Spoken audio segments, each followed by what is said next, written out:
Hello everyone, today we're going to talk about the three dragons hypothesis. So by now we all know that Daenerys has woken up three dragons from three stone eggs. Everybody who has watched the show knows that. Everybody who has read the first book, Game of Thrones, knows that. So why three dragons? Why three dragons? Why not only one? One fully grown dragon would be more than enough to scare the hell out of everyone who opposes Daenerys, so why do we have three dragons? Not to mention that one dragon is far easier to control by a single Targaryen than three dragons, right? Is there actually some ulterior motive for this triple birth? Well, let's see. When Aegon Targaryen the Conqueror came in Westeros, he also had three dragons.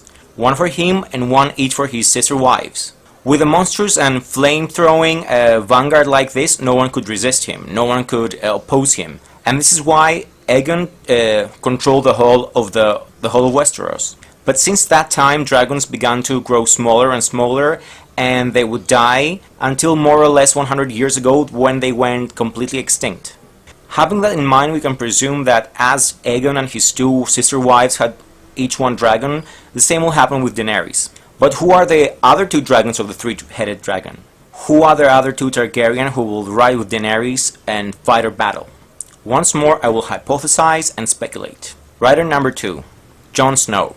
Yes, Jon freaking Snow is probably one of the dragon riders. Why?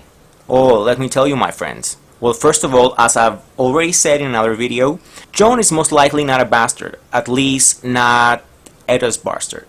So, here it goes. Lyanna Stark, Eddard's sister, and Priest Aerys Targaryen had a thing, a love thing. Even though Lyanna was promised to Robert Baratheon, and Prince Aerys was already married. Prince Aerys took her away, and that started Robert's rebellion. So while Lyanna and Prince Rhaegar were away, they probably did the nasty thing, leaving Lyanna pregnant. Then Prince Rhaegar went away to fight Robert Baratheon, but he got killed by the usurper. Robert was severely hurt, so Eddard Stark finished the conqueror for him, and then he went to find his sister Lyanna. And he did find her. He actually found her in a bed of blood, as it is described, where she actually died. So, a bed of blood? What could that be? Could that be the bed that she gave birth to Prince Aegon's child? Who can tell? Perhaps. We cannot be 100% sure, but it is weird that after that, Eddard returned to Winterfell with his bastard son. It's suspicious, isn't it? I don't know about you guys, but I'm pretty sure that Jon Snow is actually Jon Targaryen, Daenerys' nephew. So now we have Daenerys and Jon. We already have two riders. Who's the third one? Who can the third one be? And you're probably right. The third one is another bastard. He's actually one of the most hated bastards in all of Westeros. All dwarves are bastards in their father's eyes. Tyrion? Hey, how can the third one be Tyrion? Well, let me start from the very beginning. Tywin Lannister was an a-hole, everybody agrees on that, but he was probably the best hand of the king ever. In the time of the Mad King, Daenerys' father, Tywin Lannister was his hand, and the whole of Westeros worked better than a Swiss watch. Everything was perfect, everything was in order. Why? Because Tywin was the hand of the king, and he was managing everything. Many people would say that the kingdom was doing great, not because of King Aerys, or the Mad King, but because of Tywin Lannister, which was true. Sir Ilyn Payne was actually stupid enough to say that while the king was listening, and that cost him his tongue. The king cut his tongue off. Now, the Mad King had a thing about Tywin's wife, Joanna Lannister. He really desired her a lot. Like, a lot. Another thing we should probably mention is that King Aerys liked to rape his wife also a lot. He was cool like that. Jaime has been a witness to that. I mean, in the books we have Jaime clearly stating that he was hearing King Aerys raping his wife.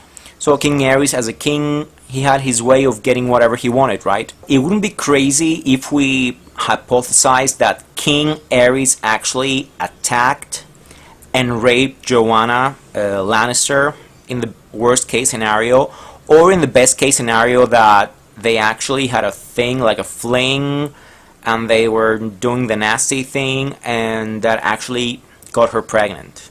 And perhaps this is why the Mad King and Tywin Lannister started to drift apart, started to have a bad relationship. But is this hypothesis enough to support my claim? Is this hypothesis enough to presume that Tyrion is actually a Targaryen just because the King Aerys liked Joanna so much? Well, let's see.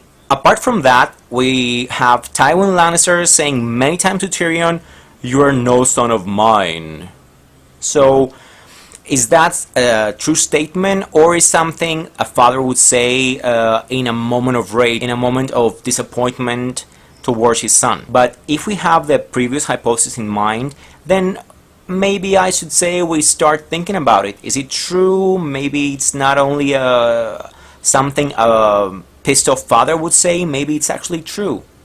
And furthermore, if we pay attention to the details about Tyrion's description, he has hair, blonde, but actually pale blonde hair, and he has a green eye and a dark purple eye, almost black.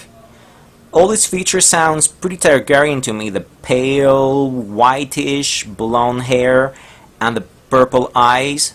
Could it actually be true that Tyrion is Daenerys' brother and Jon Snow's uncle?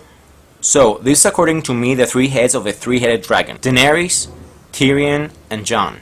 If you like this video, don't forget to like, share with your friends, and subscribe. Until next time guys, have fun!